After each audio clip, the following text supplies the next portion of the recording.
Yes, folks, a new name is steadily ascending in Cleveland, and it's one that's beginning to be remembered for more than just the legacy it bears, Shedeur Sanders. Yes, that Sanders. But before you brush this off as mere off-season noise, pause for a moment, because what we're witnessing at minicamp isn't just idle chatter. It might be the quiet beginning of a quarterback controversy that nobody predicted, yet now feels almost unavoidable. We've got major developments to unpack, and I'll break it all down. But first, if you've been a loyal Browns fan for 20-plus years, smash that like button and sound off in the comments with something like, "Let's go, Browns! Stronger together! Let's show the dog pound spirit is alive and well." Now let's rewind and set the stage. Minicamp is in full swing, with training camp looming in late July. But even this early, the buzz among insiders, analysts, and yes, even the coaching staff is being hijacked by an unexpected... Not the seasoned veteran, not the high-profile rookie, but Shedeur Sanders, the fifth-round pick whose arrival in Berea was met with doubts about his conditioning, playstyle, and demeanor. His response, the one answer that silences every critic: accurate, relentless execution. Among all quarterbacks during OTAs and minicamp, including names like Kenny Pickett and Gabriel, Shedeur Sanders posted the highest completion percentage. Sure, we're talking non-padded practices, controlled environments, football in gym shorts, essentially. But that level of precision still matters, because in the midst of organized chaos, consistently hitting targets signals something deeper. Mental processing, pocket composure, and rapid decision-making. Nobody's forecasting an 80% completion rate in the regular season, but starting near that mark in June, that suggests something is clicking. Let's talk about style. No, he doesn't possess a howitzer arm. He's not towering in the pocket. But that's not his identity. His superpower? Quick release, tactical ball placement, and a distributor's mindset. Think point guard. Get the ball out fast. Feed the playmakers. Keep the machine humming. At Colorado, under Coach Prime, he operated a hybrid spread/SLPO scheme with surgical precision. And while some feared the NFL playbook might overwhelm him, early signs suggest the opposite. His grasp of timing, spacing, and defensive manipulation has drawn praise, even from ESPN Cleveland, who reported he's making real decisive throws, not just routine completions, game-changing plays. So where does that leave the quarterback hierarchy? Right now, Joe Flacco retains his grip on QB1, and deservedly so. He knows the system, commands the huddle, and isn't turning the ball over. But beyond him, it's wide open. Kenny Pickett has been inconsistent, struggling with both accuracy and reads. Gabriel took early 11-on-11 reps, but the buzz has been weak warm. He looks like what he is, a solid depth piece, not a future starter. Which brings us back to Shedeur. His climb from QB4 to QB2 by midseason no longer feels far-fetched. One camp source even hinted that if this trajectory holds, he could be the guy by week 8. And let's be honest, once fans see a confident young QB carving up defenses with rhythm and poise, there's no turning back. And the confidence? It's not arrogance, it's evolution. Forget the media stereotypes, the ego, the swagger. That's not what teammates are seeing in Berea.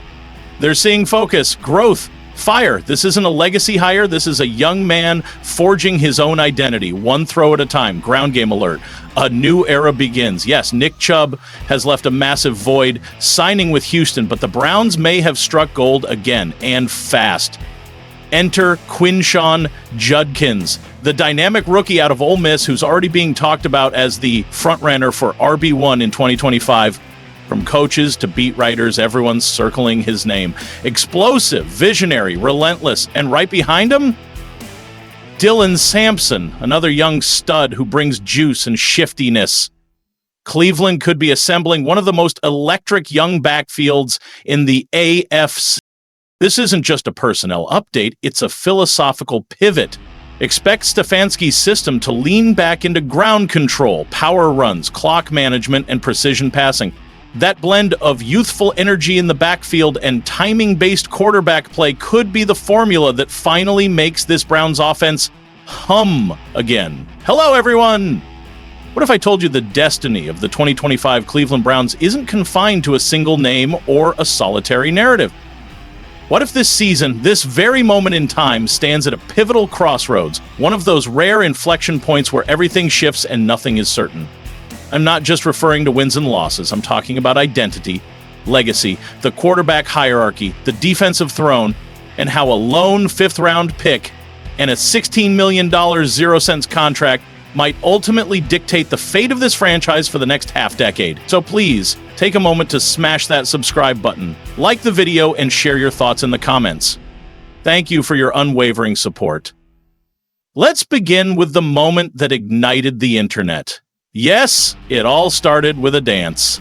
Something spontaneous, almost innocent, a fleeting moment captured on video featuring Browns rookie quarterback and fifth-round selection Shedeur Sanders. With his signature blend of swagger and curiosity, Sanders turned to the 40-year-old Joe Flacco and asked, "You ever do that dance?" Flacco's response? Classic. Definitely not. I don't know if I've ever danced in public in my life. On the surface, it was harmless, veteran rookie banter that offered fans a smile during the heat of June OTAs. But in Cleveland, in this quarterback room, that moment hit different. It wasn't just entertainment, it was chemistry. It was also the beginning of something more profound, something strategic, something revealing. Because behind the laughs and the thousands of likes that followed, a quiet storm was brewing. One that could reshape this season and perhaps the next decade. You've got Shedeur Sanders, the son of Prime, arriving in Cleveland with confidence, composure, and a digital following the size of a small nation. But he didn't come here just to trend, he came to conquer. And standing in his path? Joe Flacco, the veteran tactician with a Super Bowl ring. Gabriel, a third-round pick known for his inconsistency, and Kenny Pickett, the unpredictable wildcard. This isn't just a training camp battle, it's a war for the soul of the franchise. Because lurking in the background are two potential top 10 picks in 2026. Think about that. If none of these quarterbacks can seize the throne, the Browns might have no choice but to use those picks, chasing yet another quarterback. But if just one of them, just one, can rise above the fray, Cleveland can finally end the carousel and build around a true cornerstone. And here's where things get even more compelling. During recent OTA practices, reports emerged that Sanders looked sharp, not just decent, not just promising, sharp. According to observers, he went 6 for 7 in second and third team reps, while Gabriel stumbled with a shaky 2 for 6. That sparked an online frenzy, with fans asking the question, why isn't the most efficient quarterback getting first team reps? Nathan Zagura broke it down. This isn't just about completion percentages or pretty spirals. Sanders is still learning the NFL's complexities, the cadence, the command, the pre-snap reads, the post-snap decision. Joe Flacco has 191 NFL starts. He's lived this rhythm for over a decade. Kenny Pickett has 25, Sanders 0. So while he's impressing the staff, he's still in the developmental phase for now. But patience doesn't mean indifference. Behind the scenes, Tommy Rees says Sanders is relentless. He's grinding, studying, evolving. The Browns aren't throwing him to the wolves. They're investing in his future. But the clock is ticking. If Cleveland doesn't fully evaluate Sanders this season, they'll be making critical decisions next year with a blindfold on. That's the danger. That's the tightrope walk. Every rep, every snap in preseason is part of a much larger trial, one that tests not just talent, but readiness, leadership, and franchise potential. Meanwhile, the quarterback room is tense. Gabriel's draft status buys him time. Sure, he's a third-rounder. There's capital invested. But the tape doesn't lie. Kenny Pickett hasn't separated himself either. And Flacco, as steady and respected as he is, isn't the long-term answer. So, all eyes are shifting to Shedeur. And while fans flood social media with memes of uncles and nephews dancing at weddings, Shedeur and Flacco, they're not just dancing for laughs, they're playing for hope. Browns fans have seen too many quarterback dreams fade. They want to believe. They want to ride this wave into September. But let's pivot, because while the quarterback storyline is ablaze, there's another narrative brewing on the other side of the ball, a tale equally potent, if not more so. Enter Myles Garrett. The Browns went all in, a staggering $160 million, 0-cent extension, the richest ever for a non-quarterback. That's not just a payday, it's a declaration. Garrett is the cornerstone of this defense. He's the foundation, and now he must deliver more than stats. He must deliver a culture, a standard. Jim Schwartz summed it up perfectly, quoting Spider-Man, "With great power comes great responsibility." Garrett has the sacks, the accolades, the Pro Bowls, but now he carries the weight of the entire franchise's defensive hopes. And the Browns didn't stop at signing a check. They gave him reinforcements. Mason Graham, their top draft pick, Carson Schweisinger, a tackling machine at linebacker, 2 rookies, 2 puzzle pieces chosen with surgical precision. Let's talk about Graham. He wasn't the obvious choice. The Browns passed on blue-chip prospects like Travis Hunter to get him. Why? Because they believe Graham lining up next to Garrett could become a nightmare for opposing offenses. Schwartz's defense is built on pressure, chaos, and disruption. And when Garrett draws double or even triple teams, it creates a highway for Graham to feast. If Graham hits, if he becomes that guy, the Browns could have a defensive front that devours games week in and week out. And what about Carson Schweisinger? The kid is raw, still learning, but he's a heat-seeking missile, 136 tackles, 90 solo, with the instincts to be a sideline-to-sideline threat. Pressure. He's stepping into a linebacker core that lost its heart when Jeremiah Owusu-Koramoah went down with that devastating neck injury. Joke may not play this season, but he's still here, on the sidelines, coaching, leading. His spirit lingers, and that matters, because this defense isn't just being built on pressure and tackles, it's being built on unity, identity, and purpose. While the national media might be laser-focused on Cleveland's quarterback carousel, let me tell you right now, this team is stockpiling ammunition on both sides of the ball. The Browns aren't just gearing up for a season. They're preparing for a transformation. If Shedeur Sanders proves he's the one, if Mason Graham explodes next to Garrett, if Schweisinger settles in and Joker returns in 2026, this could mark the dawn of a new Browns era. Not a rebuild, not a maybe next year, a full-throttle, take-no-prisoners ascent. So, now, I'm turning the mic to you. If you're Andrew Berry, what's your move? Do you ride the wave with Sanders and hand him the reins early, or do you stay the course with the veterans while Sanders marinates? And on defense, are you already sensing the makings of the league's most fearsome front seven? Drop your thoughts in the comments, smash that like button, and hit subscribe if you're ready to ride with me all season long. This season, I don't just see Garrett showing up as a dominant pass rusher. I see him emerging as the emotional and physical tone setter for this entire defense. Let's be honest, that's what we've needed. The Browns have had flashes of defensive brilliance before, but now we need sustained greatness. Garrett, with all eyes on him, looks locked in and ready to take that next step. He's not just leading with his play, he's mentoring, raising the bar higher than ever before. And that brings me to Mason Graham. This isn't just a rookie finding his footing. This feels calculated. The way the coaching staff is pairing him with Garrett, the way Jim Schwartz is scheming, it's like we're witnessing a masterclass unfold. Garrett commands the double teams, Graham feasts in the gaps. And what's truly impressive is that Graham already looks like he gets it. He's not wide-eyed or overwhelmed. He's absorbing the playbook, adjusting to the speed, and applying his instincts. It's that beautiful collision of raw talent and elite coaching. And with a veteran like Garrett mentoring him every step of the way, this kid might not just contribute, he could burst onto the scene as a breakout force as early as week 1. Next, talk about the wild card, Carson Schweisinger. Look, you can't replace a presence like Jeremiah Owusu-Koramoah. You just can't. JOK is special, a one-of-a-kick player. But Carson brings something different, something gritty, something dependable.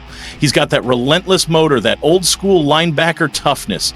He's always around the ball, always making something happen. And let's not forget, 90 solo tackles don't just appear out of thin air.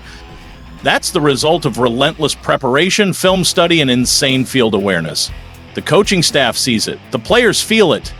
And if you've been paying attention, you know this guy is already carving out his place in the rotation.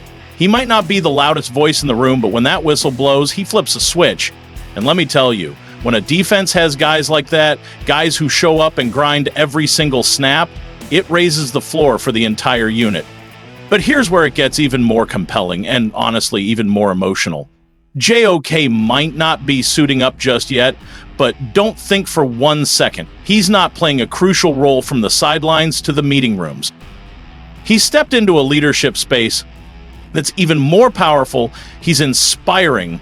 He's unifying. And that kind of energy, well, you can't measure that in stats. It's the glue, the heartbeat, the reason this defense might finally become something greater than the sum of its parts. And that's what's got me fired up. It's not just about talent anymore. It's about belief, about culture, about this defense becoming a brotherhood, not just a collection of good players. Sanders is showing that he respects the hierarchy and understands the team dynamic. It's earning him respect inside the facility and reshaping perceptions outside of it. He's fiercely competitive, no doubt, but also self-aware and humble, and he's got Kevin Stefanski's attention. Now, Browns fans, I want to hear from you. How do you feel about Joel Bitonio's return and the fiery leadership he's bringing back to the offensive line room? Are you excited about Dillon Gabriel and Shedeur Sanders shaking up the quarterback competition? Drop your thoughts below. While the Browns' offensive trenches are returning to their physical, hard-nosed roots, the quarterback room is forging an entirely new chapter in Cleveland's football saga. Kevin Stefanski's blueprint is simple yet profound. Get Dillon Gabriel and Shedeur Sanders as many reps as possible, no snap wasted. Every OTA rep and minicamp drill a chance to evaluate, to develop, to determine who truly deserves to step onto the field at First Energy Stadium this fall. But here's the beauty of it. These rookies aren't tearing each other down.